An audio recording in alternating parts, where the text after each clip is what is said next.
Hi guys, and this is Alex and welcome to another video. And today we are going to be talking about a game with a lot of controversy and that a lot of people either love it or they hate it, right? We are going to be talking about Star Citizen. Now, for me, I started playing Star Citizen when it was incredibly flawed in 3.0, like a few years ago. And that, even though it was very hard to play, especially with just the $45 starter pack, I still think that it was worth it. Because now, as it's 4.0, Invictus Week just stopped. I was able to get a bunch of money in Invictus Week, and they've added stuff so that you can get money with those starter ships. So, or like more money. It's more feasible, and it's always been feasible, especially with the mining features and stuff like that. You just go out mining once, then you can rent a ship, then it kind of progresses from there, right? So in this video, we are going to be talking about why Star Citizen is both worth it and it's a little right? Let's get into it. So, Star Citizen is basically a kind of completely, or it actually is, a completely open world um, experience where you can basically live your own life in this game. A lot of the stuff takes a lot of time, and yeah, stuff like that. This gameplay that I got was over like an hour and 25-minute span. It's not all of the gameplay, but an hour and 25-minute span of just me, you know, collecting salvage and then going and selling that for a pretty decent price. And then again, this is with the rented Drake Vulture. So, since doing this run right here got me enough money to purchase the Vulture, and I only really had to do 4 or 5 runs with the rented Vulture from Invictus Week. And I think that's really good because in reality, I only had to dump like 8 hours or probably more like 6 hours into this game before I got a ship that I could actually get very good income with. And if I really wanted to try hard, I could literally just have rented a cutlass and a rock, go out there, mine some stuff, 60k every like time, and it would be a lot faster. And plus, because now you have more packs and stuff, you can. It's just a little bit better. That's how I used to get money in the 3.0 version when salvage wasn't a thing. And then to rent the Drake, I would just go and hand mine, and that just shows that what people are saying where, oh, it's basically a scam, you can't do anything with that $45 pack. Yes, you certainly can, especially when you have things like Invictus Week where get newer players or players that don't have much money in the game, or after a patch or something, they can go out and they can get money and they can really start progressing in the game, right? And another thing is sometimes I have there's been a wipe or something like that, and I've gone back to the game, and I've still had a decent amount of money. I've had a ship, like another ship that I got, and that really helps out too because I have multiple things that I can use to get money and go back into my kind of play and what I was doing before. And since I have gotten a new PC, it's been a lot better to run, and it's been working a lot better because before I was running it on my gaming laptop, and it still was a playable experience on minimum, on the worst kind of level of play that you can have it. Yes, it did crash a lot. Yes, it still does crash sometimes. It's still an enjoyable experience, and it's the fountain of youth for just keeping on giving content. Um, every single time I have like a little phase where I play Star Citizen a lot in a week, like the last one, I've been able to explore a lot of different new things that have happened. I've explored the new right, the new hauling missions, right? The new salvage contracts, even though they're not as good. They're not good because you're paying money for a little bit of salvage, right? And I'm sure that their missions will get better as I improve in the role, in the rank and stuff like that. And the hauling missions are spectacular. Because there's always going to be a hauling mission in your area, even though to get massive amounts of money, the hauling missions you're going to have to go up to like a harbor or something and collect like 30 missions and then go over and like deliver the stuff over the course of like maybe 2 or 3 hours. That is still, you're still getting a massive amount of money, and maybe even more so than salvage. But the thing is the salvage loop is very simple and easy for me, right? And I really like the salvage gameplay loop. I really like the hauling gameplay loop. Just I think I like the salvage one more. Saying that, there is a gameplay loop for a lot of, like, everyone. You can be, if you really want to be, you can be a pirate. You can steal salvage from people like me, or steal goods from people like me that salvage and haul and stuff like that. Or you could just do the combat missions. There's a lot of combat missions in the game. There's a lot of different types of missions that I think everyone can get into if they are if they like Star Citizen. Every Star Citizen player probably or most likely has a gameplay loop that they love, right? And they that's how they get their money, right? Or there's because it's a company, Star Citizen. It's a company at the end of the day. There's a lot of people that may just buy a ship and then play around with that and have fun with that. There's all these different ways that you can have fun in this game, and it's worth it. Now where we get into stuff that isn't very worth it. It is extremely time consuming. The game is extremely time consuming. To get this amount of money, you do have to put in 6 hours. And because I'm on summer break, I'm able to do that. I'm able to deal with all the mishaps that happen. But as soon as I get into the school year, it becomes unfeasible because I'm playing a much more sports. I'm doing much more schoolwork, and I don't really find the time to do that. I find more time just being able to load up a Battlefield 1 game or a Battlefield 5 game and just hop on that and have fun with that with some friends on Friday or something like that.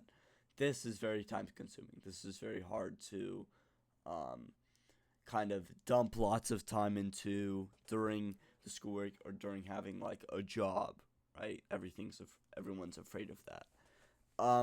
Another thing is it's had so much funding, and the project does seem extremely ambitious. I personally never thought Pyro was going to come out.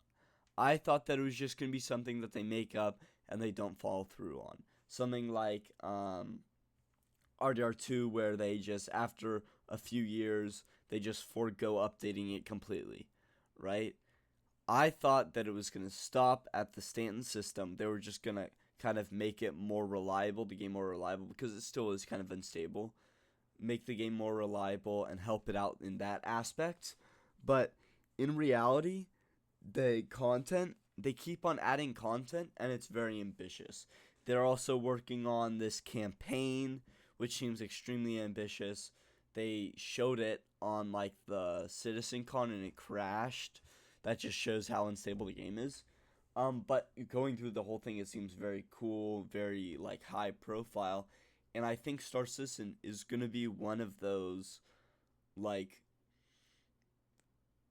those extremely demanding games that everyone loves. Kind of like, I think that me personally, I think GTA 6 is overhyped because of the amount of money spent and stuff like that, and I personally just think it's going to be a Gooner game, and I'm not very excited for it.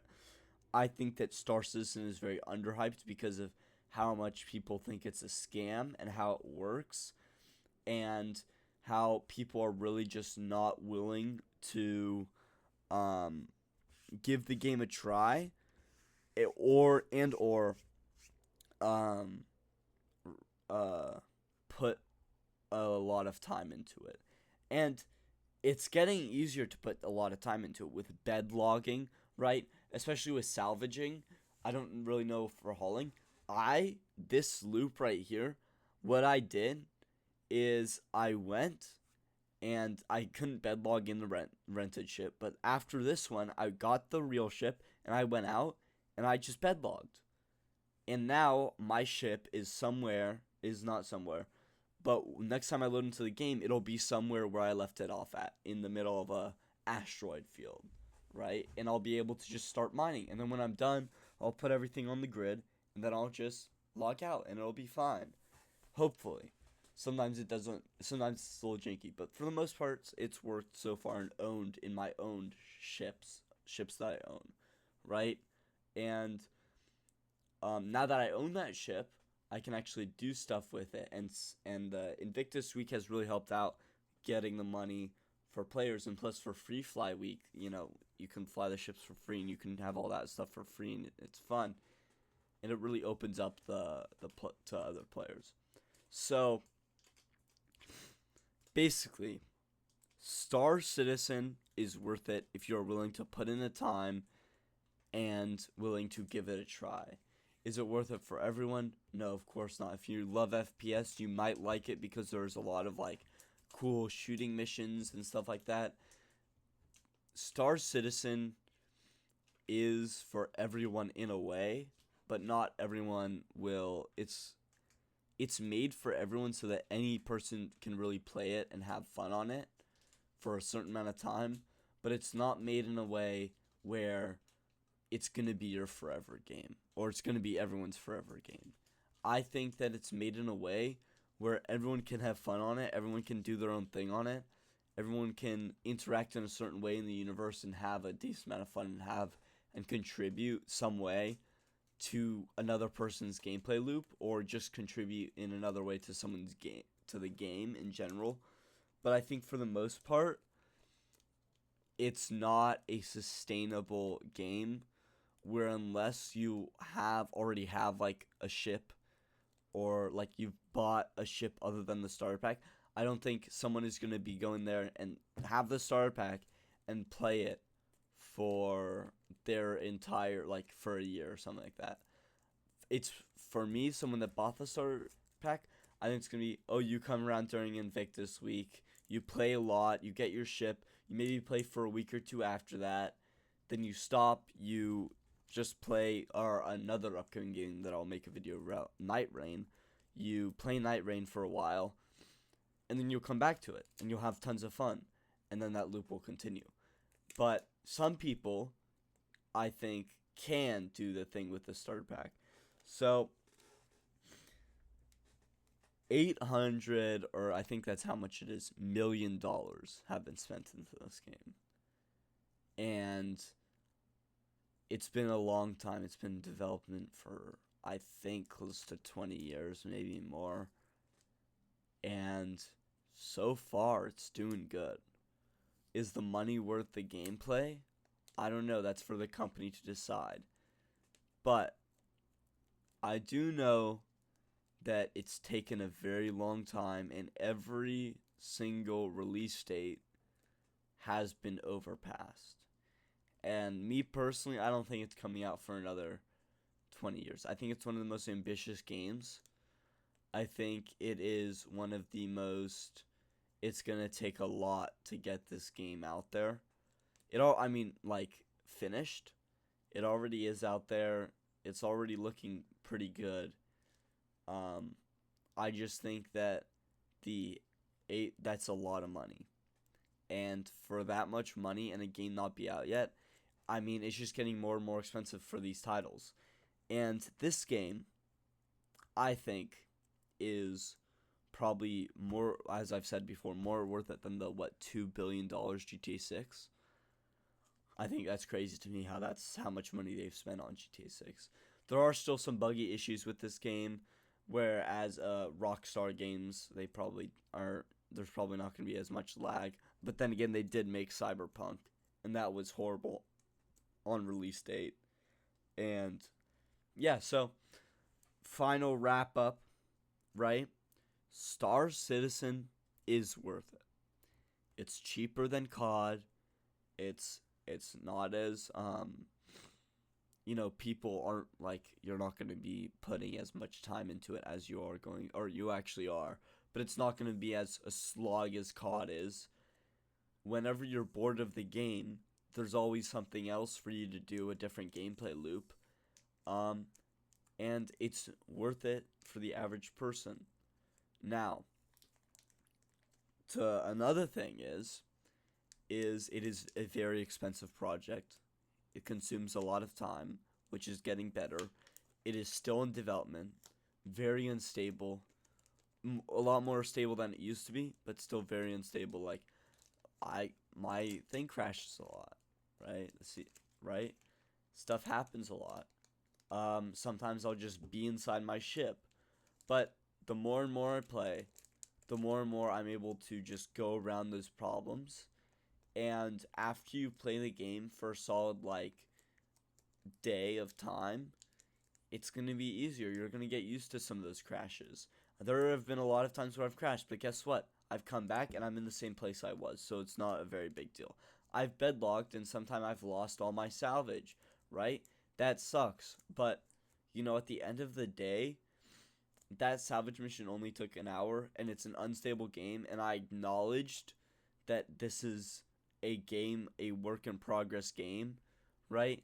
And I think it's worth it for what they are selling and what they're giving to you. I do not think it's a scam. I think that the people that say it's a scam haven't fully tried it out, haven't put enough time into the game, and haven't really explored all of the different ways you can make money and all the. I mean, you can make money from just going to prison and getting the like expensive crystals and then leaving prison and getting someone to break it out for you and selling. There is a like gameplay loop for everyone, right? I think it's such an overviewed, like overlooked game, and that's my thoughts on Star Citizen. Thanks for watching. Please subscribe. Please leave a comment. I love comments. I love views. I love likes. I love subscriptions. Please help my channel to grow, because I'm low-key broke as hell, and I want to grow this channel. A little bit of a passion project for me, especially during summer when I have time for it. Please like, subscribe, watch the video, and thank you.